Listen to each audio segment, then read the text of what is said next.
Hi friends, welcome to Praveen sir classes.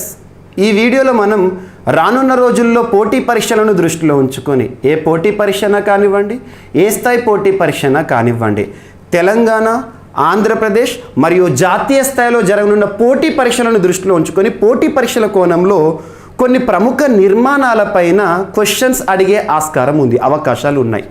అటువంటి నిర్మాణాలు last 1 ఇయర్లో కొన్ని ప్రముఖ నిర్మాణాలుగా వార్తల్లోకి వచ్చాయి, ప్రముఖ కట్టడాలుగా ప్రత్యేకంగా వార్తల్లోకి వచ్చాయి.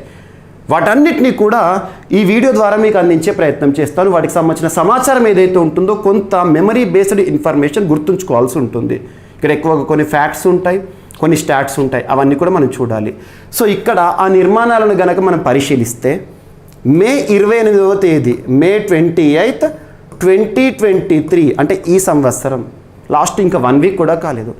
మే 28వ తేదీ, మే 28th 2023 రోజున భారత ప్రధాని నరేంద్ర మోదీ గారి చేతుల మీదుగా ప్రారంభోత్సవంతో వార్తలు నిలిచిన నూతన పార్లమెంట్ భవనం, దాని యొక్క ప్రత్యేకతలు. అదే పార్లమెంట్ బిల్డింగ్లో రాజదండాన్ని కూడా ఆవిష్కరించడం జరిగింది భారత ప్రధాని నరేంద్ర మోదీ గారు. రాజదండం లేదా సింగోల్ అంటే ఏంటి, దేనికి సూచిక?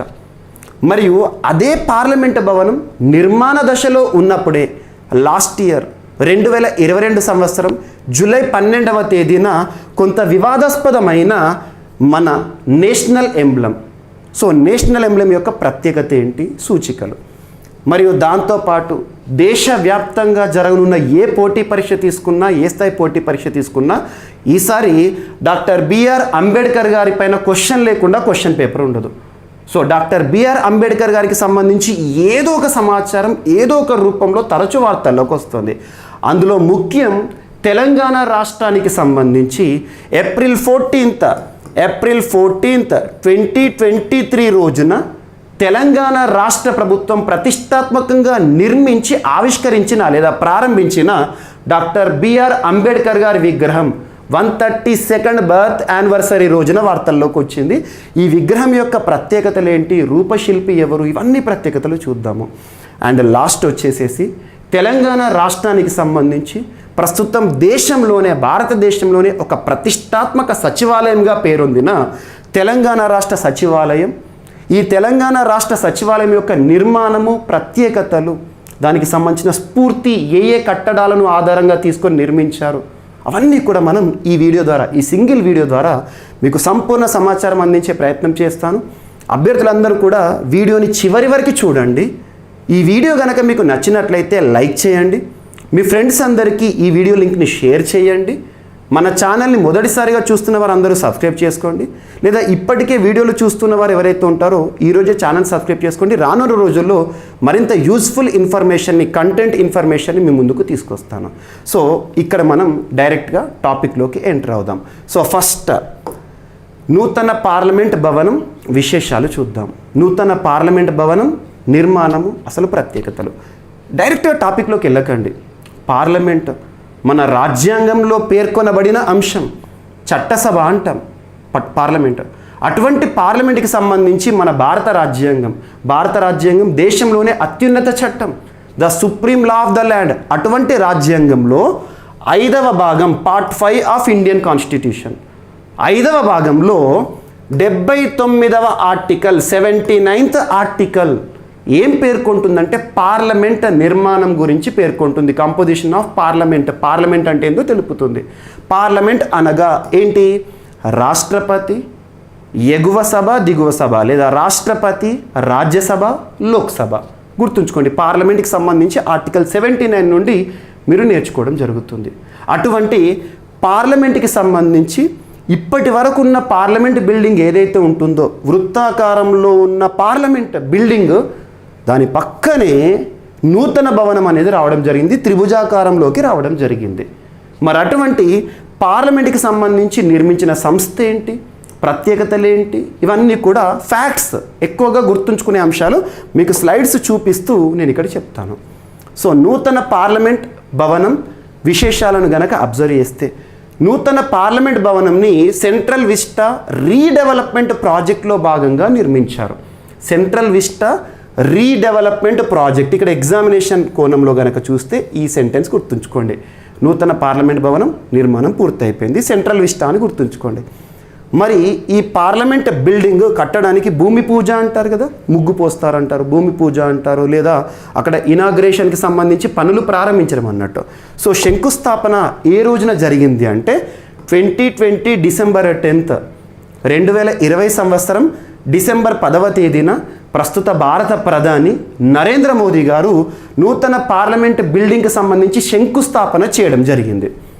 మరి వర్కింగ్ యాక్టివిటీస్, కన్స్ట్రక్షన్ యాక్టివిటీస్, నిర్మాణం మొత్తం కూడా ఎప్పటి నుండి ఈ నిర్మాణం అనేది పనులు ప్రారంభమయ్యాయి అంటే 2021 ఇయర్లో జనవరి 15th నుండి కన్స్ట్రక్షన్ యాక్టివిటీస్ ప్రారంభమైనాయి. మరి శంకుస్థాపన ఎప్పుడు జరిగింది, ఫౌండేషన్ స్టోన్ ఎప్పుడు వేశారంటే 2020 డిసెంబర్ 10th. సో ఇక్కడ చూడండి 3 పాయింట్లు మీకు కవర్ అయినాయి. అండ్ మరి నూతన పార్లమెంట్ భవనం ఏదైతే ఉంటుందో దీని యొక్క విస్తీర్ణం ఎంత అంటారు, ఎన్ని అంతస్తులు ఉంది, ఇటువంటి పాయింట్స్ అడుగుతారు. నూతన పార్లమెంట్ భవనం యొక్క విస్తీర్ణం టోటల్ ఏరియాని కనుక మీరు అబ్జర్వ్ చేస్తే 64,500 చదరపు మీటర్లు, 64,500 స్క్వేర్ మీటర్స్ ఇన్ ఏరియా. మరి ఎన్ని ఎకరాల విస్తీర్ణంలో నిర్మించారు ఈ నూతన పార్లమెంట్ భవనాన్ని అంటే 16 ఎకరాలు. So 16 acres. అండ్ ఎన్ని అంతస్తులు ఉంది మరి నూతన పార్లమెంట్ భవనం అంటే ఎన్ని అంతస్తులు, ఎన్ని ఫ్లోర్లు ఉంది అంటే 4 floors, 4 అంతస్తుల్లో నిర్మించడం జరిగింది. నిర్మాణ వ్యయం, ఖర్చు, ఈ ఖర్చు పైన మీకు ఎగ్జామినేషన్లో క్వశ్చన్స్ అడగకపోవచ్చు. 970 crores. మరి దీని యొక్క షేప్, ఓల్డ్ పార్లమెంట్ ఏమో సర్కిల్ షేప్లో ఉంటుంది. మీరు ఇక్కడ చూడొచ్చు డైరెక్ట్గా పక్కనే సర్కిల్ షేప్ ఏదైతే ఉంటుందో వృత్తాకారంలో పాత బిల్డింగ్ ఉంది. కొత్త బిల్డింగ్ వచ్చేసేసి త్రిభుజాకారంలో ఉంది, గుర్తుంచుకోండి, ట్రయాంగిల్ షేప్. కొన్ని రాష్ట్రాల ముఖ్యమంత్రులు ఇటీవల కాలంలో ఈ షేప్ ఏదైతే ఉంటుందో పార్లమెంట్ నూతన బిల్డింగ్ ఏదైతే ఉంటుందో ఈ షేప్ని కూడా వివాదాస్పదంగా కొన్ని కామెంట్ చేశారు. That are not at all important. And మరి నూతన పార్లమెంట్ భవనంలో సీటింగ్ కెపాసిటీ, కూర్చోవడానికి సామర్థ్యాన్ని ఏ విధంగా ఏర్పాటు చేయడం జరిగింది, ఎంతమంది ఎంపీలు కూర్చోవడానికి పరిస్థితులను అక్కడ ఏ విధంగా అనుకూలంగా మార్చారు. సో చూడండి ఎంతమంది ఎంపీలు ఉండొచ్చు అంటే 1272 మంది కూర్చోవడానికి పరిస్థితులు ఉన్నాయి అక్కడ. సో 1272 గుర్తుంచుకోండి, నంబర్ ఇంపార్టెంట్ ఇక్కడ. 1272 మంది ఎంపీలు పార్లమెంట్లో కూర్చోవచ్చు. That is seating capacity, seating సామర్థ్యం అంటాము, గరిష్టం. అందులో 1272 మందిలో లోక్సభ నుండి ఎంతమంది కూర్చోవచ్చు, లోక్సభ హాల్ ఎంత కెపాసిటీతో ఉంది సీటింగ్ కెపాసిటీ అంటే 888 మంది కూర్చోవచ్చు. రాజ్యసభలో ఎంతమంది కూర్చోవచ్చు అంటే 384. సో 384. ప్రస్తుత సంఖ్యను మీరు గుర్తుంచుకోకండి, ఎగ్జామినేషన్లో కన్ఫ్యూజ్ అవుతారు. ప్రస్తుతం లోక్సభలో ఈ నిమిషం కనుక మీరు చూస్తే లోక్సభలో ఎంతమంది ఉన్నారంటే 543 మెంబర్స్ ఎంపీస్. రాజ్యసభలో తీసుకుంటే 245. గరిష్టంగా ఉండాల్సిన సంఖ్య ఏదైతే ఉంటుందో రాజ్యసభలో 250, లోక్సభలో 550+2. ఆంగ్లో ఇండియన్స్ ఇప్పుడు లేరు. సో పక్కన పెట్టండి. ఇప్పుడు మనకు నూతన పార్లమెంట్ భవనంలో సీటింగ్ కెపాసిటీ ఏ విధంగా ఇచ్చారంటే ఇంతమంది ఏకకాలంలో కూర్చోవచ్చు. అండ్ ఇది ఒకటి గుర్తుంచుకోండి, కూర్చునే వీలుగా దీన్ని నిర్మించారు. నిర్మాణానికి సంబంధించిన కంపెనీ, మరి ఈ నూతన పార్లమెంట్ బిల్డింగ్ ఏదైతే ఉంటుందో ఈ పార్లమెంట్ బిల్డింగ్ మొత్తాన్ని కూడా ఏ సంస్థ, ఏ కన్స్ట్రక్షన్ కంపెనీ వారు నిర్మించడం జరిగింది అంటే టాటా ప్రాజెక్ట్స్ లిమిటెడ్. గుర్తుంచుకోండి, టాటా ప్రాజెక్ట్స్ లిమిటెడ్. నెక్స్ట్ వచ్చేసేసి నిర్మాణ రూపశిల్పి. కొన్ని ప్రముఖ కట్టడాలు లేదా నిర్మాణాలు వార్తల్లోకి వస్తున్నాయి అంటే ఆర్కిటెక్ట్ ఎవరని అడుగుతారు, నిర్మాణానికి సంబంధించి ఆ డిజైనింగ్ వేసిన వారు ఎవరు, డిజైనర్ ఎవరు, ఇటువంటి అడుగుతారు. రూపశిల్పి తను గుజరాత్ అహ్మదాబాద్కు చెందిన హెచ్సిపి డిజైనర్, లేదంటే తన పేరు గుర్తుంచుకోండి డైరెక్ట్గా పటేల్, బిమల్ పటేల్ నిర్మాణ రూపశిల్పి. ఇక్కడ కనుక మీరు అబ్జర్వ్ చేస్తే ఇప్పుడు నేను చెప్పబోయే అన్ని కన్స్ట్రక్షన్స్ ఏవైతే ఉంటాయి నిర్మాణాలకు సంబంధించి నిర్మాణ రూపశిల్పులు వస్తారో కన్ఫ్యూజ్ అవ్వకండి. సో నూతన పార్లమెంట్ భవనం నిర్మాణం పూర్తయింది కదా, ఆ డిజైనర్ ఆర్కిటెక్ట్ ఎవరు అంటే బిమల్ పటేల్, అహ్మదాబాద్ అని గుర్తుంచుకోండి. మరి ఎప్పుడు ప్రారంభించారు ఈ నూతన పార్లమెంట్ భవనాన్ని, ఏ రోజున ఆవిష్కరించారు, ఎవరు ప్రారంభించారంటే నరేంద్ర మోదీ గారు, ప్రస్తుత భారత ప్రధాని గారు ఈ నూతన పార్లమెంట్ బిల్డింగ్ని ప్రారంభించారు. ఏ రోజున అంటే May 28, 2023, date important. And next Lok Sabha chamber parliament మనకి ద్విసభ విధానంతో ఉంటుంది. ద్విసభ, బైకామరల్ స్ట్రక్చర్, బైకామరలిజం. 2 సభలు ఉంటాయి, లోక్సభ ఉంటుంది, రాజ్యసభ ఉంటుంది. అలా లోక్సభని కనుక మీరు అబ్జర్వ్ చేస్తే, షేప్ కనుక చూస్తే లోక్సభ ఛాంబర్ జాతీయ పక్షి నెమలి మాదిరి, అండ్ రాజ్యసభ ఛాంబర్ కనుక చూస్తే జాతీయ పుష్పం కమలం డిజైన్లతో నిర్మించడం జరిగింది. మీకు ఆ ఇనాగ్రేషన్ రోజు ఇవి కనబడతాయి, ఓకేనా. అండ్ మంత్రుల కోసం మరి పార్లమెంట్ భవనంలో లోక్సభలో 888, రాజ్యసభలో 384 ఇవన్నీ మనం ఇందాక చూసాము. మరి అటువంటిది ఎంతమంది మంత్రులకి ఇందులో గదులను ఏర్పాటు చేశారు పార్లమెంట్ బిల్డింగ్లో అంటే 92 మంది మంత్రులు, అంటే కేంద్ర మంత్రుల కోసం అన్నట్టు. సో ఇది. అండ్ సభ్యుల సీట్లకు డిజిటల్ టచ్ స్క్రీన్లు ఉంటాయి. ఎక్కడైతే పార్లమెంట్లో సభ్యులు కూర్చుంటారో, ఎంపీస్, మెంబర్ ఆఫ్ పార్లమెంట్ కూర్చున్నాక వాళ్ళు కూర్చునే ప్రొవిజన్ ఏదైతే ఉంటుందో అక్కడ డిజిటల్ టచ్ స్క్రీన్స్ ఉంటాయి. టోటలీ డిజిటలైజ్డ్ పార్లమెంట్ అనుకోండి, ఓకేనా. అండ్ ఈ పార్లమెంట్ బిల్డింగ్ నిర్మించడానికి స్టోన్ వాడతారు కదా, రాయి. రెడ్, వైట్ శాండ్ స్టోన్ను ఎక్కడ తెప్పించారంటే రాజస్థాన్ నుండి తెప్పించారు. అండ్ ఉత్తరప్రదేశ్లోని మీర్జాపూర్ నుండి తివాచీలు తెప్పించారు, గుర్తుంచుకోండి. అండ్ త్రిపుర వెదురుతో గచ్చు, టేకును మహారాష్ట్రలోని నాగ్పూర్ నుండి, కేసరియా స్క్రీన్ స్టోన్ను ఉదయ్పూర్ నుండి తెప్పించారు. ఇవన్నీ కూడా అందులో వాడిన ప్రత్యేకమైన మెటల్స్ కానివ్వండి లేదా రాళ్ళు కానివ్వండి, ఆ స్టోన్స్ ఉంటాయి కదా వాటన్నిటికి సంబంధించిన ప్రత్యేకత. గచ్చు అంటే ఫ్లోరింగ్ అన్నట్టు, ఓకేనా. అశోకుడి గుర్తు కోసం కావాల్సిన మెటీరియల్ను మహారాష్ట్రలోని ఔరంగాబాద్, రాజస్థాన్లోని జైపూర్ నుండి తీసుకొచ్చారు. ఇక్కడ మనకి ఏవైతే ఇంపార్టెంట్ పాయింట్స్ ఉన్నాయో చూడండి. అండ్ స్లైడ్స్ కోసం మీరు ఏం టెన్షన్ పడకండి. మీకు జీవీకే స్టడీ సర్కిల్ యాప్ని ఇప్పటివరకు ఇన్స్టాల్ చేసుకోకపోతే ఇన్స్టాల్ చేసుకోండి. అందులో mission 100 course and CA 360 course ఉంటుంది.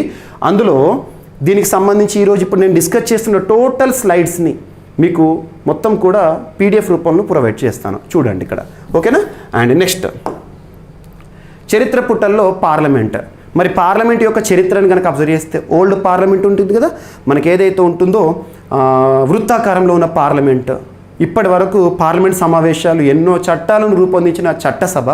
మరి ఓల్డ్ పార్లమెంట్కి సంబంధించిన ప్రత్యేకతలు ఏంటో చూద్దాం ఇక్కడ. అటు వృత్తాకారంలో ఉన్న పార్లమెంట్ పాత భవనం, మరొక వైపు త్రికోణాకారంలో లేదా త్రిభుజాకారంలో ఉన్న కొత్త పార్లమెంట్ భవనం. ఈ 2 కూడా దేనికవే ప్రత్యేకం, ఓకేనా. స్వాతంత్రం రాకముందు నుంచి ఉన్నది ఒకటైతే అమృతోత్సవాల తరుణంలో వెరీ వెరీ ఇంపార్టెంట్. మనకు భారత పార్లమెంటు ఇప్పటి వరకు పార్లమెంట్ సమావేశాలు జరుగుతున్న వృత్తాకార భవనం ఏదైతే ఉంటుందో అది మన స్వాతంత్రం వచ్చిన తర్వాత నిర్మించుకోలేదు. ఒకప్పుడు మన భారతదేశంలోనే ప్రస్తుతం అత్యున్నత చట్టంగా అమల్లో ఉన్న రాజ్యాంగం ఏదైతే ఉంటుందో రాజ్యాంగాన్ని రచించిన రాజ్యాంగ పరిషత్ యొక్క సమావేశాలు అదే బిల్డింగ్లో జరిగాయి. రాజ్యాంగ పరిషత్ సమావేశాలు అప్పటి నుండి ఉన్నాయి. ఒకటి మనకు స్వాతంత్రం రాకముందు నుండి 1947 ఆగస్టు 15 కంటే ముందు నుండి కూడా రాజ్యాంగ పరిషత్ సమావేశాలు జరిగింది కూడా అక్కడే, అప్పటి నుండి ఉన్నాయి. మరి కొత్త బిల్డింగ్ ఏదైతే ఉంటుందో ఆజాదీ కా అమృత్ మహోత్సవ్, మనం 75 years ఆఫ్ సెలబ్రేషన్ చేస్తున్నాం, ఇండిపెండెన్స్ సెలబ్రేషన్స్. అందులో భాగంగా ఇప్పుడు నూతన పార్లమెంట్ భవనం వచ్చింది. సో 2 దేనికవే ప్రత్యేకం, చరిత్రపరంగా చూసినా ఏదైనా కూడా. అండ్ మరి పాత పార్లమెంట్ బిల్డింగ్ ఏదైతే ఉంటుందో 1921 ఫిబ్రవరి 12 రోజున 1921 ఫిబ్రవరి 12 రోజున కౌన్సిల్ ఆఫ్ హౌస్గా పిలిచే పార్లమెంట్ హౌస్కి శంకుస్థాపన చేశారు. అప్పుడు పార్లమెంట్ బిల్డింగ్ గురించి కొన్ని ఇచ్చారు, ఎందుకంటే ఇది చరిత్రలో నిలవబోతుంది కాబట్టి దీనిపైన కూడా క్వశ్చన్స్ అడుగుతారు. అందరూ కొత్త పార్లమెంట్ని చూసుకొని పోయారనుకోండి ఎగ్జామినేషన్కి, ఓల్డ్ పార్లమెంట్ బిల్డింగ్ గురించి కూడా క్వశ్చన్స్ కొన్ని అవగాహన ఉండాలి. చౌసత్ మహల్ ఆధారంగా స్ఫూర్తితో ఇటువంటి కూడా అడుగుతారు, ఓకేనా. 1927 జనవరి 18 రోజున పార్లమెంట్ భవనాన్ని ప్రారంభించిన అప్పటి బ్రిటిష్ అధికారి లార్డ్ ఇర్విన్. 1927 ఇయర్లో జనవరి 19 రోజున పార్లమెంట్ సముదాయంలో సెంట్రల్ లెజిస్లేటివ్ హౌస్లీ 3వ విడత తొలి సమావేశం జరిగింది. ఇక్కడ మనకు ఈ పాయింట్ ఇంపార్టెంట్. ఇందాక చెప్పాను కదా 1946 డిసెంబర్ 9 హిస్టారికల్ డేట్ అది. ఎందుకంటే ప్రస్తుతం మన భారతదేశంలో అమల్లో ఉన్న అత్యున్నత చట్టం the supreme law of the land Indian constitution, రాజ్యాంగాన్ని రచించింది రాజ్యాంగ పరిషత్తులు. అటువంటి రాజ్యాంగ పరిషత్ మొట్టమొదటి సమావేశాలు ఎక్కడ జరిగినాయి అంటే ప్రస్తుతం మనం ఏదైతే చరిత్ర పుటల్లో నిలవబోతోందో నిన్నటి వరకు మనకు చట్టసభగా పనిచేసింది ఏదైతే ఉంటుందో ఓల్డ్ పార్లమెంట్ బిల్డింగ్. సో అక్కడ డిసెంబర్ 9 రోజున మనకు రాజ్యాంగ పరిషత్ సమావేశాలు ప్రారంభమైనాయి. 1947 ఆగస్టు 14 మిడ్ నైట్ అంటే తెల్లవారగా 15 అన్నప్పుడు రాజ్యాంగ పరిషత్ అర్ధరాత్రి సమావేశంలో బ్రిటిషర్ల నుంచి అధికారాలు బదిలేని అప్పుడు రాజదండం వచ్చింది. 1952 మే 13 ఉభయ సభల తొలి సమావేశాలు. ఉభయ సభలు అంటే ఏంటిది? ఉభయ అంటే రెండు, బైకామరల్, రెండు సభలు, అది లోక్సభ రాజ్యసభ యొక్క సమావేశాలు ఎప్పుడు ప్రారంభమైనాయి అంటే ఈ వృత్తాకార భవనంలో 1952 మే 13 నుండి ప్రారంభమయ్యాయి. గుర్తుంచుకోండి. సో ఇది మనకు ఈ చరిత్రకి సంబంధించి ఏవైతే ఉంటాయో ఇక్కడ వరకు ఎన్ఎఫ్. మీకు ఇక్కడ స్లైడ్స్లో మరింత డేటాని నేను ప్రొవైడ్ చేశాను, హిస్టారికల్ ఇంపార్టెన్స్. ఒకసారి మీరు డౌన్లోడ్ చేశాక, పీడిఎఫ్ డౌన్లోడ్ చేశాక చూడండి. మరి కొత్త లోక్సభలో రాజదండం. సో మనకి ఏదైతే ఉంటుందో ఇందాక చెప్పిన కొత్త పార్లమెంట్ భవనం యొక్క ప్రత్యేకతలు మనం చూసాం కదా. మరి కొత్త పార్లమెంట్ భవనంలో అదే రోజున మే 28 రోజున, మే 28 సండే రోజు అయింది, మే 28, 2023 రోజున పార్లమెంట్ భవనం ప్రారంభోత్సవం జరిగింది. లోక్సభ, ఇక్కడ ఇంపార్టెంట్, లోక్సభ ప్రజలు ఎన్నుకున్న సభ, లోక్సభలో రాజదండాన్ని కూడా అక్కడ ప్రతిష్ఠించడం జరిగింది. రాజదండం, సింగోల్ అంటాం, సింగోల్, రాజదండం. రాజదండం అంటే ఏంటో ఇక్కడ బేసిక్ అవగాహన గుర్తుంచుకోండి. మనకు చరిత్రలో బ్రిటిషర్స్, వలస పాలకులు మన భారతదేశాన్ని సుదీర్ఘకాలం పరిపాలించారు, ఆల్మోస్ట్ 200 years. అలా సుదీర్ఘకాలం మనల్ని పరిపాలించిన వలస పాలకులు మన భారతదేశానికి స్వాతంత్రం ఇస్తూ అధికార బదిలీ చేపట్టారు కదా, అధికారాన్ని మనకి ఇస్తున్నారు అన్నట్టు. అటువంటి సమయంలో మరి అధికారాన్ని మీ చేతికి ఇచ్చినట్టుగా ఏ విధంగా మేము ఒక మెమొరబుల్గా ఉండాలని చెప్పితే అప్పుడు రాజదండాన్ని అధికార మార్పిడికి ఒక సూచికగా, ఒక చిహ్నంగా చూడవచ్చు. సింగోల్, అధికారం ఎవరి నుండి ఎవరికి వస్తుంది? బ్రిటిషర్స్ నుండి ఇండియన్స్కి వస్తుంది. అలా దానికి సూచికగా, దానికి ప్రతీకగా రాజదండాన్ని ఇచ్చారు. మీకు చాలా ఇటీవల కాలంలో కొన్ని మీరు ఎగ్జాంపుల్ కూడా తీసుకోవచ్చు. ఫర్ ఎగ్జాంపుల్ తీసుకుంటే ప్రస్తుతం G20 గ్రూప్ ఆఫ్ 20, G20కి, ఆ కూటమికి భారత్ అధ్యక్ష బాధ్యతలను నిర్వర్తిస్తుంది. అధ్యక్ష బాధ్యతలు, భారత్ యొక్క అధ్యక్షత బాధ్యతలు G20కి డిసెంబర్ 1 నుండి ప్రారంభమైనాయి. మరి భారత్ ఈ G20 పగ్గాలను, అధికారాలను, అధ్యక్ష బాధ్యతలను ఏ దేశం నుండి స్వీకరించిందంటే ఇండోనేషియా నుండి స్వీకరించింది. ఇండోనేషియా అంటే లాస్ట్ ఇయర్ 2022 ఇయర్లో ఇండోనేషియా G20 కూటమికి అధ్యక్ష బాధ్యతల్లో ఉండే. అలా అధ్యక్ష బాధ్యతల్లో ఉన్న ఇండోనేషియా నుండి భారత్ అధ్యక్ష పగ్గాలు తీసుకున్నానికి సూచికగా ఏం చేశారు? జోకో విడోడో ఎవరు? ఇండోనేషియా దేశ అధినేత. తన చేతుల నుండి మన భారత ప్రధాని నరేంద్ర మోదీ గారి చేతిలోకి ఒక మార్పు, అదేంటంటే ఒక సూచిక హ్యామర్, సుత్తే అంటాం మనం, హ్యామర్. జోకో విడోడో గారు నరేంద్ర మోదీ గారికి ఒక హ్యామర్ ఇచ్చారు, సుత్తే ఇచ్చారు. ఆ సుత్తెని పట్టుకొని దిగారు, ఫోటో చూడండి మీరు, నరేంద్ర మోదీ గారికి సంబంధించి. అవి మీకు అన్ని యూట్యూబ్లో కనబడుతూ ఉంటాయి. దానికి సూచిక ఏంటంటే ఇక అధ్యక్ష బాధ్యతలు, G20 అధ్యక్ష బాధ్యతలను ఇండోనేషియా నుండి మేము తీసుకున్నామని సూచిక. అలా రాజదండం అనేది చరిత్రలో అధికార మార్పిడి, బ్రిటిషర్ నుండి మన ఇండియాకు అధికారం వచ్చిందని చెప్పేసి సూచిక. ఈ రాజదండానికి చాలా చరిత్ర ఉంది, తమిళ చరిత్ర ఉంది, సింగోల్ అంటాము. సో ఈ రాజదండం యొక్క ప్రత్యేకతలు ఏంటో చూద్దాము. సో 28 ప్రతిష్ఠించిన ప్రధానమంత్రి మోదీ గారు తమిళనాడు వేద పండితులు, గుర్తుంచుకోండి, తమిళనాడు వేద పండితుల నిర్వహణలో క్రతువు జరిగింది. ఎక్కడ ప్రతిష్ఠించారు అంటే లోక్సభ ఇంపార్టెంట్. పార్లమెంటు నూతన భవనం చారిత్రాత్మక ప్రాధాన్యతను సంతరించుకుంది. ఆంగ్లేయుల నుంచి భారతీయులకు జరిగిన అధికార మార్పిడికి గుర్తుగా లార్డ్ మౌంట్ బ్యాటన్ నుంచి జవహర్లాల్ నెహ్రూ అందుకున్న రాజదండం, మొదటిసారి రాజదండాన్ని అందుకున్న ప్రధాని ఎవరంటే అప్పుడు జవహర్లాల్ నెహ్రూ గారు. ఇదంతా మీకు ఇందాక ఎక్స్ప్లెయిన్ చేశాను. రాజదండం సెంగోల్ను లోక్సభలో ప్రతిష్ఠించారు. ఇది 5 అడుగులకు పైగా పొడవు ఉంటుంది, 5 feet. 5 అడుగులకు పైగా పొడవు అంటే 162 centimeters. పై భాగంలో నంది చిహ్నం. సో ఇక్కడ చూసిదా, ఇది పై భాగంలో ఏముంటుంది అంటే నంది చిహ్నం. పై భాగంలో నంది చిహ్నంతో బంగారు పూత కలిగిన వెండి దండం అండ్ పార్లమెంటు నూతన భవన ప్రారంభోత్సవంతో పాటు రాజదండం ప్రతిష్ట కార్యక్రమాన్ని ప్రధానమంత్రి నరేంద్ర మోదీ గారు 20 చేశారు. పరిపాలనలో నీతి, న్యాయం, కర్తవ్య పదంలో సాగాలన్న సందేశాన్ని, ఇది గుర్తుంచుకోండి, మెయిన్ మోరల్. పరిపాలనలో, అడ్మినిస్ట్రేషన్లో నీతి, న్యాయం, కర్తవ్య పథంలో సాగాలన్న సందేశాన్ని ప్రజాప్రతినిధులకు ఇవ్వాలన్న ఉద్దేశంతోనే దీనిని లోక్సభలో ప్రతిష్ఠించినట్లు చెప్పడం జరిగింది. ఆ దండాన్నే తమిళంలో సెంగోల్ అంటారు. దాని అర్థం సంపద నుంచి సంపన్నంగా మారాలి, సంపన్నం. దీని మూలాలు దేశ వారసత్వ పరంపరతో ముడిపడి ఉన్నాయి. హిస్టారికల్ ఇంపార్టెన్స్ ఉంది. రాజదండం ప్రతిష్ట భారతీయ సంస్కృతిలో ముడిపడిన మహత్తర క్షణంగా చరిత్రలో మిగిలిపోతుంది. మరోసారి 1947 నాటి భారతీయుల భావనలను గుర్తు చేసింది. అప్పుడు స్వాతంత్రం వచ్చినప్పుడు మన మొహాల్లో ఎంతైతే సంతోషం ఉందో ఆ ఆనంద క్షణాలు అవన్నీ మరొకసారి గుర్తు చేయాలని ఒక తపన, అలాగే గుర్తు వచ్చింది మనకు రాజదండం ప్రతిష్ఠించడం. అద్భుతం. ఓకేనా? సో అది 1947 ఆగస్టు 14న నెహ్రూకు దీన్ని అందించే కార్యక్రమంలో పాల్గొన్న 36 ఏళ్ళ ఉమ్మిడి బంగారు శెట్టి ఇప్పుడు కూడా పాల్గొన్నారు. గుర్తుంచుకోండి, ఉమ్మిడి బంగారు శెట్టి. ఓకేనా? ఇది రాజదండం యొక్క ప్రత్యేకత. పార్లమెంట్ భవనం గుర్తుంచుకోండి, ఏవైతే మీకు స్క్రిప్ట్ చెప్పానో, అండ్ రాజదండం గుర్తుంచుకోండి, నంది. ఓకేనా? అండ్ సో ఇది రాజదండం యొక్క చరిత్ర కనుక చూస్తే, భారత్కు స్వాతంత్రం ఇచ్చే సమయంలో అధికార మార్పిడి క్రతువును పూర్తి చేయడానికి ఎలాంటి సాంస్కృతిక విధానాన్ని అనుసరించాలి, మా నుండి మీకు అధికారాన్ని ఇస్తున్నామని బ్రిటిష్ వారు చెప్తున్నప్పుడు దీనికి ఎలాంటి తంతు మనం కొనసాగించాలి, ఏ కార్యక్రమం చేయాలి, ఎలా చేయాలి, దీనికి సూచిక ఏంటని అడిగారు అన్నట్టు. అనుసరించాలంటూ బ్రిటిష్ వైస్రాయ్ మౌంట్ బాటన్ తొలుత నెహ్రూను అడిగారు. ఈ క్రమంలో రాజగోపాలాచారి, రాజాజీ అంటాం, క్రతువు నిర్వహణ విధాన ఎంపికను బాధ్యతలు అప్పగించారు. అధికార మార్పిడి కోసం రాజదండం సెంగోల్ తయారీకి తమిళనాడులోని తిరువడుతురై ఆధీనాన్ని సంప్రదించారు. గుర్తుంచుకోండి, ఇది ఇంపార్టెంట్ పాయింట్. రాజదండం తమిళనాడులోని తిరువడుతురై ఆధీనాన్ని సంప్రదించారు. రాజదండం తయారీలో సహకరించేందుకు అంగీకరించిన మఠాధిపతులు చెన్నైలోని స్వర్ణకారుడి చేత దానిని సిద్ధం చేయించారు. చెన్నైలో స్వర్ణకారుడి చేత. స్వాతంత్ర ప్రకటన సమయంలో సెంగోల్ స్వీకరణ ఘట్టాన్ని ప్రపంచవ్యాప్తంగా మీడియా అప్పుడు బ్రిటిషర్స్ మనల్ని పరిపాలించి వెళ్ళినప్పుడు ఆగస్టు 14 రోజున మనకు రాజదండం ఇచ్చే కార్యక్రమం ఉంది కదా, నెహ్రూ గారు స్వీకరించారు.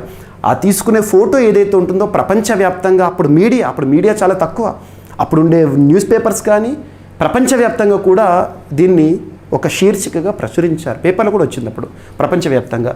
టైమ్ మ్యాగజైన్తో పాటు ప్రఖ్యాత టైమ్ మ్యాగజైన్ ప్రస్తుతం ఇప్పటి కూడా ఫేమస్ టైమ్ మ్యాగజైన్తో పాటు పలు పత్రికలు గ్రాఫిక్స్ దీనిపై కథనాలను ప్రచురించాయి.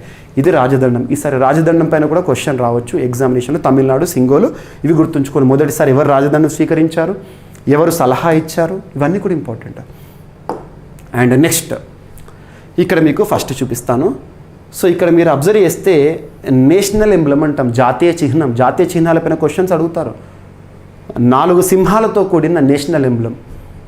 ఈ టాపిక్ని నేను ఎందుకు చెప్తున్నానంటే, జూలై 12 సబ్జెక్టు కండిషన్ జూలై 12, 2022 రోజున భారత ప్రధాని నరేంద్ర మోదీ గారు అప్పుడు నిర్మాణ దశలో ఉన్న, అప్పుడు కన్స్ట్రక్షన్ ఇంకా జరుగుతున్న, ప్రస్తుతం మనం డిస్కస్ చేసిన పార్లమెంట్ ఏదైతే ఉంటుందో ఆ పార్లమెంట్ బిల్డింగ్ పైన దీన్ని ఆవిష్కరించారు. అతి పెద్ద నేషనల్ ఎంబ్లంగా వార్తల్లోకి వచ్చింది. అతి పెద్ద, దాదాపు ఈ లయన్ క్యాపిటల్ ఏదైతే ఉంటుందో ఒక్కటే 9500 kgs ఆఫ్ బ్రాంజ్. సో గుర్తుంచుకోండి, చాలా బరువైనది. దీన్ని ఆవిష్కరించారు. ఆవిష్కరించిన తర్వాత ప్రతిపక్షాలు చాలా వరకు కామెంట్ చేశారు.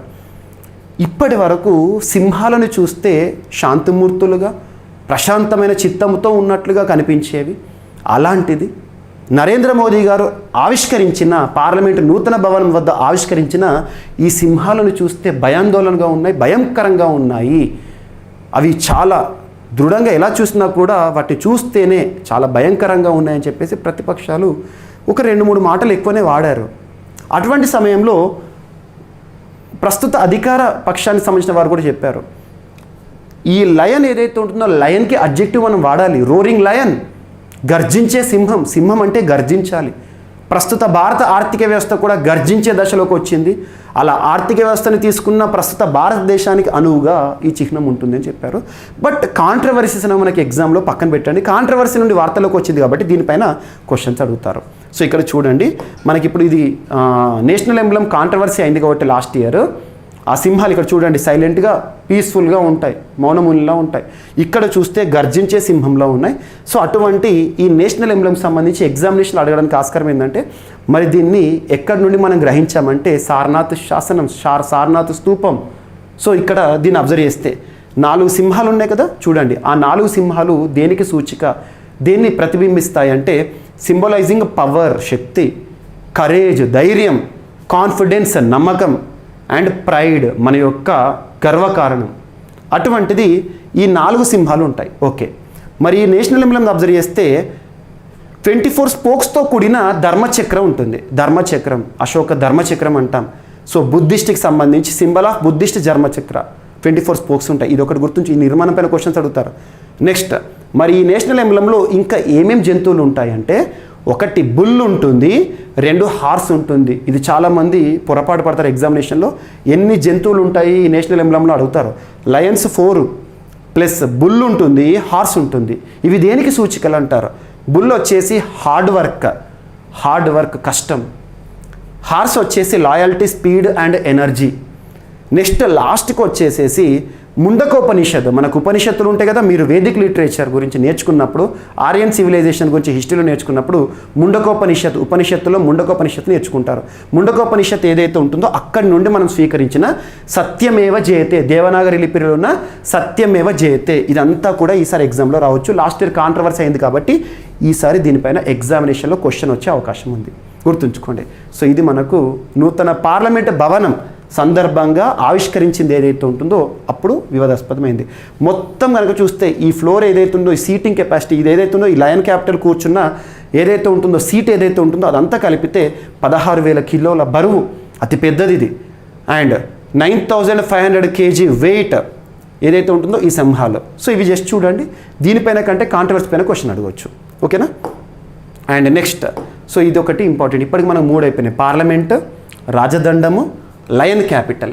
ఇప్పుడు తెలంగాణ రాష్ట్రానికి సంబంధించి డాక్టర్ బిఆర్ అంబేద్కర్ తెలంగాణ రాష్ట్ర సచివాలయం, ఇది ఎక్స్క్లూజివ్గా తెలంగాణ రాష్ట్ర అభ్యర్థులకు ఇంపార్టెంట్. 1-2 పాయింట్లు మాత్రము ఏపీ అభ్యర్థులకు కూడా ఇంపార్టెంటే. ఆ పాయింట్స్ ఇక్కడ నేను కవర్ చేస్తాను. తర్వాత అన్ని స్థాయిల ఎగ్జామినేషన్స్కి ఇంపార్టెంట్ అయిన అంబేద్కర్ గారికి సంబంధించిన కొన్ని అంశాలతో ఈ వీడియో క్లోజ్ చేద్దాం. సో చివరి వరకు చూడండి. డాక్టర్ బిఆర్ అంబేద్కర్ తెలంగాణ రాష్ట్ర సచివాలయం విశేషాలు. ఇక్కడ చూడండి, కొన్ని ఇంపార్టెంట్ పాయింట్స్ మీకు ఇక్కడ మెన్షన్ చేశాను, ఖచ్చితంగా అడుగుతారు ఎగ్జామ్లో. సో డాక్టర్ బిఆర్ అంబేద్కర్ తెలంగాణ రాష్ట్ర సచివాలయం విశేషాలు అబ్జర్వ్ చేస్తే, రాష్ట్ర సచివాలయానికి శంకుస్థాపన ఎప్పుడు చేశారు రాష్ట్ర ముఖ్యమంత్రి కేసీఆర్ గారు అంటే June 27, 2019. నిర్మాణ పనులు ఎప్పుడు ప్రారంభమయ్యాయి అంటే January 21 నుండి నిర్మాణ పనులు, కన్స్ట్రక్షన్ యాక్టివిటీస్ అనేవి ప్రారంభమైనాయి. ఆర్కిటెక్ట్ అంటే రూపశిల్పి. ఈ మొత్తం కూడా అబ్జర్వ్ చేస్తే ఈ సచివాలయం ఉంది కదా, ఒక ఇంద్రభవనం లాంటి సచివాలయం దేశంలో ఎక్కడ కూడా లేదు. అటువంటి ఈ సచివాలయాన్ని నిర్మించడంలో కీలక పాత్ర పోషించిన ఆర్కిటెక్ట్, డిజైనర్ పేరేంటి అంటారు? జంట, కపుల్, పొన్ని క్యాన్సెసావో. గుర్తుంచుకోండి, పొన్ని క్యాన్సెసావో మంగళూరు జంట, మంగళూరు కపుల్. వాళ్ళ పేరేంది? So Mangaluru couple Oscar పొన్ని కాన్సెసావో. Oscar పొన్ని కాన్సెసావో పేరు గుర్తుంచుకోండి. This is the couple name. Couple ఇద్దరు. సో ఆస్కార్, డాక్టర్ ఆస్కార్ ఒకరు, అండ్ పొన్ని కాన్సెసావో ఒకరు. డాక్టర్ ఆస్కార్ పొన్ని కాన్సెసావో వీళ్ళిద్దరు మంగళూరు కపుల్ అని గుర్తుంచుకోండి. మరి ఈ సచివాలయం మొత్తాన్ని కూడా ఎవరు నిర్మించారు? కన్స్ట్రక్షన్ కంపెనీ ఏంటి అంటారు? Very very important. ముంబైకి చెందిన Shapoorji Pallonji and company private limited. Shapoorji Pallonji company private limited పేరు గుర్తుంచుకోండి, షాపూర్జీ పల్లోంజీ కంపెనీ లిమిటెడ్. ఇక్కడ ఇది exclusive bit, very very very important, focus చేయాలి ఎగ్జామినేషన్లో. తెలంగాణ రాష్ట్రం జరగబోతున్న Group 1 ఎగ్జామినేషన్లో కూడా ఖచ్చితంగా అడిగే అవకాశం ఉంది. సో ఇక్కడ మనం ఈ బిల్డింగ్ ఏదైతే ఉంటుందో సచివాలయం ఉంది కదా, ఈ సచివాలయాన్ని కనుక మనం చూస్తే దీనికి స్ఫూర్తి ఆల్రెడీ కొన్ని కన్స్ట్రక్షన్స్ దీనికి స్ఫూర్తి ఇన్స్పైర్ అయ్యాము. ఆ కన్స్ట్రక్షన్ చూసి ఏ కన్స్ట్రక్షన్స్ నుండి మనం ఇన్స్పైర్ అయ్యామో ఇక్కడ పేర్లు చూడండి. ఒకటి నీలకంఠేశ్వర స్వామి దేవాలయం. నీలకంఠేశ్వర స్వామి దేవాలయం స్ఫూర్తిగా సచివాలయం ఏర్పాటు. ఈ నీలకంఠేశ్వర స్వామి దేవాలయం ఎక్కడ ఉంది అంటే తెలంగాణ రాష్ట్రంలోని నిజామాబాద్. అండ్ నెక్స్ట్ వచ్చేసేసి వనపర్తి సంస్థాన రాజప్రసాదాలు శైలి. వనపర్తి రాజప్రసాదాలు సంస్థానం అదొకటి.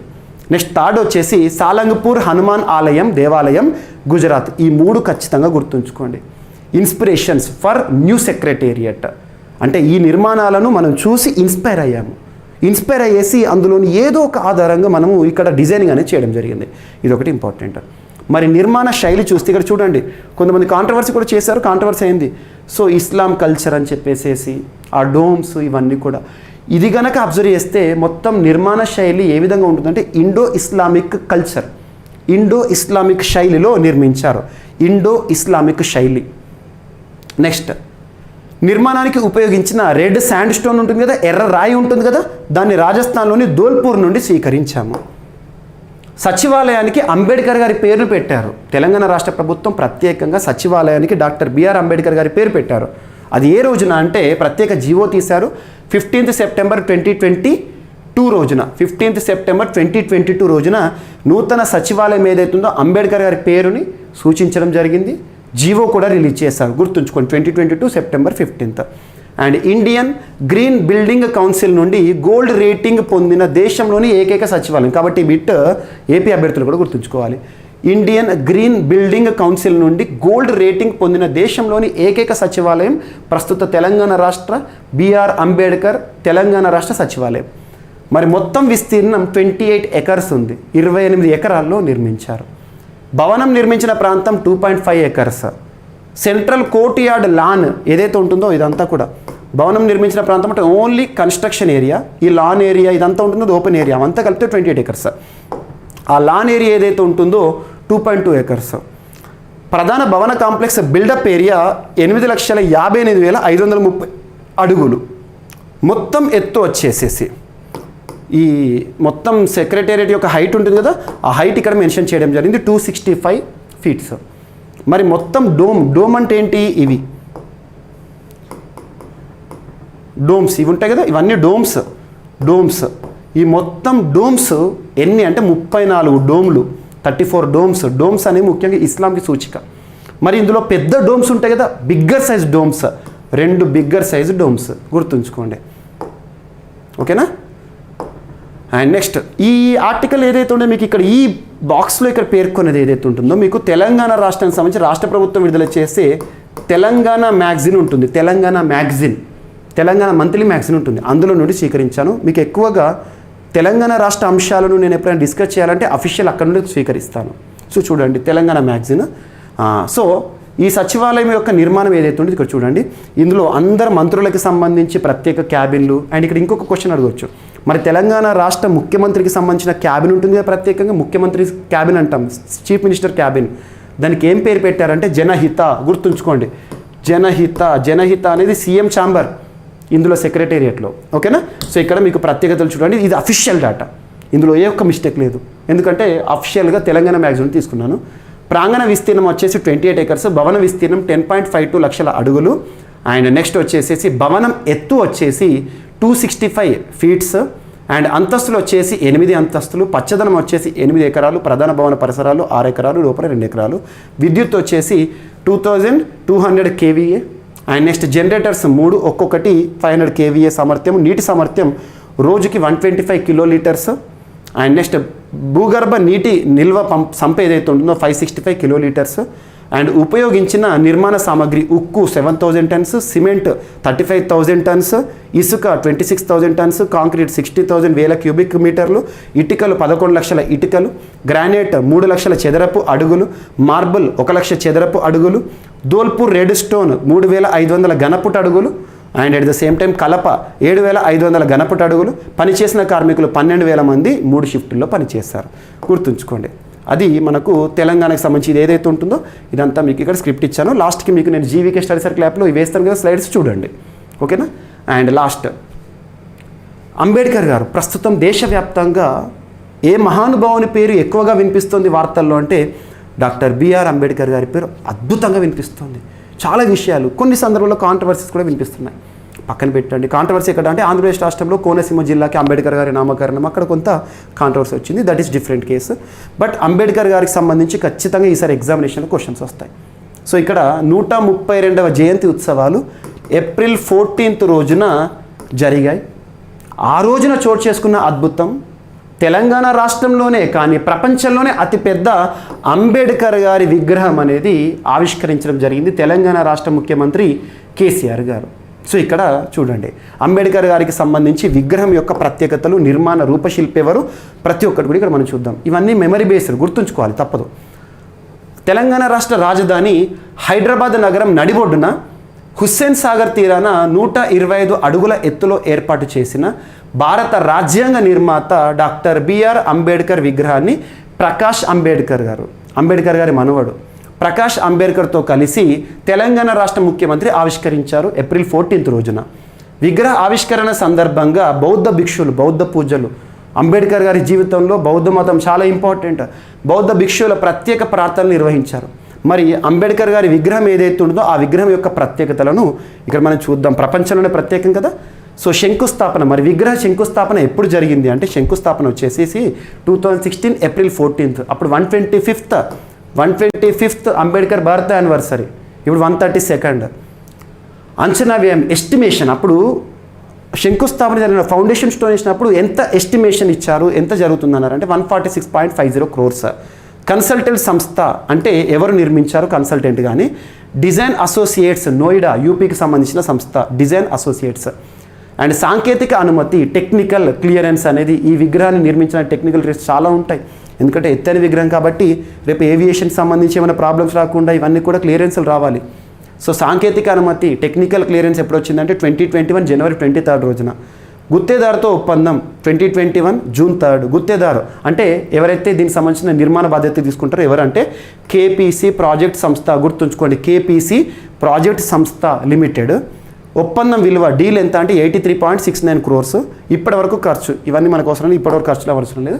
చూడండి 2 ఎకరాల విస్తీర్ణంలో పీఠం, 2 acresలో పీఠం. మరి అంబేద్కర్ స్మారక ప్రాంగణం ఎంత అంటే దాదాపు 11.80 acres. పీఠం నిర్మాణం విగ్రహం ఏర్పాటు 2 ఎకరాల విస్తీర్ణం జరిగింది. అండ్ విగ్రహ స్తూపం వచ్చేసి కింద పీఠం ఉంటుంది కదా 50 feet జరిగింది. పీఠం వెడల్పు అంటే అంబేద్కర్ గారి విగ్రహం ఏదైతే ఉందో కింద పీఠం ఉంటుందో దాని వెడల్పు 172 feet. అండ్ విగ్రహం బరువు 465 tons. విగ్రహం యొక్క వెడల్పు విడ్త్ వచ్చేసి 45 feet. వినియోగించిన ఉక్కు 791 tons, మొత్తం ఉక్కుతో చేశారు. ఉపయోగించిన ఇత్తడి 96 metric tons. రోజు పనిచేసిన కార్మికులు 425 మంది. విగ్రహ రూపశిల్పి, ఇది ఇంపార్టెంట్ మనకు, రామ్వి సుతార్. ఇది అన్నిటికంటే ఇంపార్టెంట్ బిట్, గుర్తుంచుకోండి, ఓకేనా. సో ఇది మనకి అంబేద్కర్ గారికి సంబంధించిన అంశము. అండ్ ఇక్కడ అంబేద్కర్ గారు రెగ్యులర్గా న్యూస్లోకి వస్తున్నారు కాబట్టి చరిత్రలో అంబేద్కర్ జీవితంలో చోటు చేసుకున్న ఇంపార్టెన్స్, తనకి సంబంధించి తను రాసిన పుస్తకాలు ఏంటి, జర్నల్స్ ఏంటి, రాజకీయ పార్టీలు ఏంటి, అంబేద్కర్ జీవితంలోని కొన్ని ముఖ్యమైన అంశాలు ఇక్కడ మీకు ఎక్స్ప్లెయిన్ చేస్తాను, చూడండి. అంబేద్కర్ గారు ఒక చిన్న మనం మాట చెప్పొచ్చు, ఒక వ్యక్తి యొక్క వ్యక్తిత్వాన్ని తను పెరిగిన వాతావరణమే నిర్ణయిస్తుంది. మనం ఏ ప్రాంతంలో అయితే పెరుగుతామో ఆ వాతావరణ ప్రభావం, పరిస్థితుల ప్రభావం, పక్కన ప్రాంతాల ప్రభావం మనకు కనపడుతుంది. అలా తను ఎదుర్కొన్న అనుభవాలు ఒక ఉలి ఒక వ్యక్తిని ఎలా అయితే చెక్కుతాయో, ఒక అందమైన శిల్పిలా అంబేద్కర్ గారిని చెక్కాయి. ఈరోజు అంబేద్కర్ గారు మనకు ఒక స్ఫూర్తిగా ప్రపంచానికి ఒక నిదర్శనంగా నిలిచారు. కారణం ఏంటంటే అంబేద్కర్ గారు ఎదుర్కొన్న అనుభవాలు, తను ఎదుర్కొన్న గాయాలు మరెవరికి కూడా కాకూడదు అని, ఒక విగ్రహం ఎన్నైతే ఉలి దెబ్బలు తింటుందో అన్ని ఉలి దెబ్బలు తిన్నట్టుగా తను గాయాలను ఎదుర్కొన్నాడు, అవమానాలను ఎదుర్కొన్నాడు. ఇవి జరగకూడదని భారతదేశంలోనే అత్యున్నత చట్టమైన రాజ్యాంగంలో అంబేద్కర్ గారు తనదైన ముద్ర వేసుకున్నారు. అదే డ్రాఫ్టింగ్ కమిటీ, ముసాయిదా కమిటీ అంటాం. ముసాయిదా కమిటీలో 1+6 బాడీ, అంబేద్కర్ గారు హెడ్. డ్రాఫ్టింగ్ కమిటీ రాజ్యాంగ పరిషత్తులో కీలకం. అటువంటి అంబేద్కర్ గారు ఎదుర్కొన్న అవమానాలు కనుక చూస్తే తను ఉన్న ప్రదేశంలో నీరు కూడా తను అందుకోలేని పరిస్థితి. అందుకోసం తను మహద్ ఉద్యమం చేశాడు, మహద్ నీటి పోరాటం. అండ్ మహద్ నీటి పోరాటం 1927లో. నెక్స్ట్ 1930లో కాలారం టెంపుల్ ఎంట్రీ మూమెంట్, ఇటువంటివి జరిగాయి.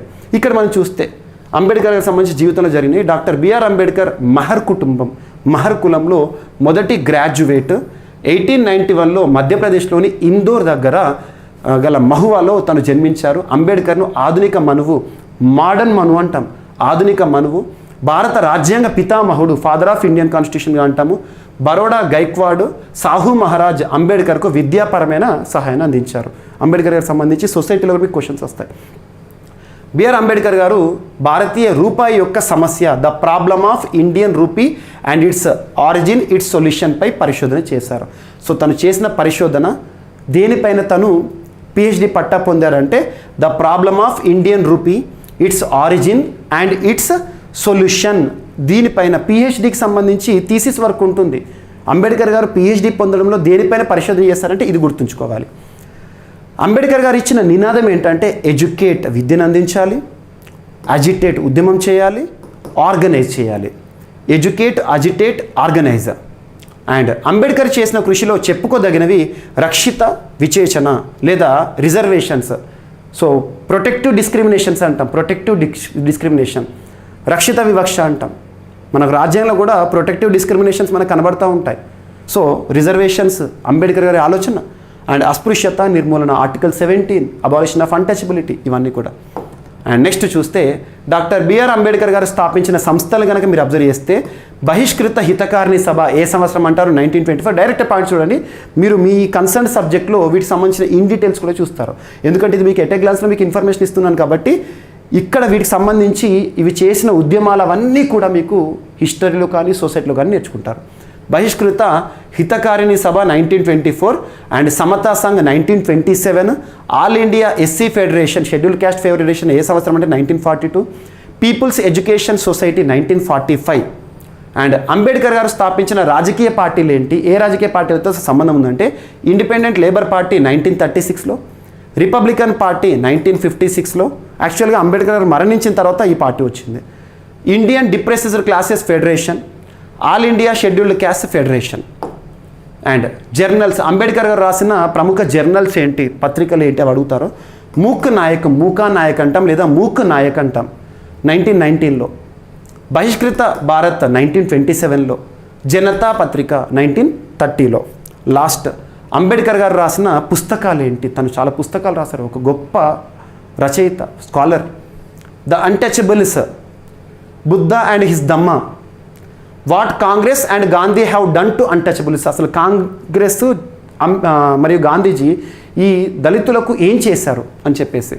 Gandhi and Gandhism, who were Shudras, Pakistan and partition of India, who are untouchables, annihilation of caste, state and minorities, financial history of British India, caste in India, their mechanism, genesis, development. ఇవి అంబేద్కర్ గారికి సంబంధించిన అంశాలు. So Ambedkar గారికి సంబంధించి ఇక్కడ పేర్కొన్న అంశాలు ఏవైతే ఉంటే వీటన్నిటిని రానున్న పోటీ పరీక్షలు కొనం డైరెక్ట్ గుర్తుంచుకోండి, మెమరీ బేస్డ్ ఇవి. ఓకేనా? సో ఇక్కడ ఇవి మనకు ఇక్కడ డిస్కస్ చేసిన టాపిక్స్. అండ్ అభ్యర్థులందరూ కూడా ఈ స్లైడ్స్ ఏవైతే ఉంటాయో ఇవన్నీ కూడా మీకు వీడియో చూశాక రెఫరెన్స్ కోసము ఈ స్లైడ్స్ మొత్తాన్ని కూడా PDF రూపంలో మీకు జీవీకే స్టడీ సర్కిల్ యాప్లో మీకు ప్రొవైడ్ చేయడం జరుగుతుంది. అందులో కోర్సెస్ CA 360 కోర్సు ప్రస్తుతం ఆఫర్లో ఉంది. అండ్ దాంతోపాటు మీకు మిషన్ 100 కోర్సులో కూడా ఈ స్లైడ్స్ని అందించడం జరుగుతుంది. సో ఈ స్లైడ్స్ మీకు ఏవైతే మిషన్ 100 కూడా ఇస్తాను నేను. ఓకేనా? సో జీవీకే స్టడీస్ యాప్లో చూడండి. అండ్ ఈ వీడియో కనుక నచ్చితే లైక్ చేయండి, మీ ఫ్రెండ్స్ అందరికీ ఈ లింక్ని షేర్ చేయండి. అండ్ రానున్న రోజుల్లో ఇటువంటి యూస్ఫుల్ ఇన్ఫర్మేషన్ పోటీ పరీక్షల దృష్టిలో ఉంచుకొని మీకు మరిన్ని వీడియోలని అందించే ప్రయత్నం చేస్తాను. So thank you for your support. Thank you.